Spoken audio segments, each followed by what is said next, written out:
Small steps every day. Minsan nakakatamad, madalas nakakapagod. May mga araw na mapapatanong ka na lang talaga. Para saan ba to? Kaya ko pa ba?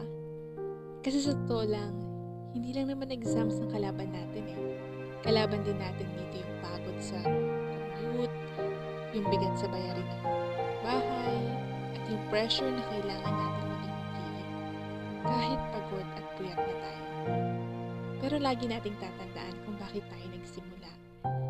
Hindi man madali yung kurso natin, at mas lalong hindi madali ang buhay, pero mas malakas tayo sa bawat puyat at bawat sakripisyong ginagawa natin ngayon.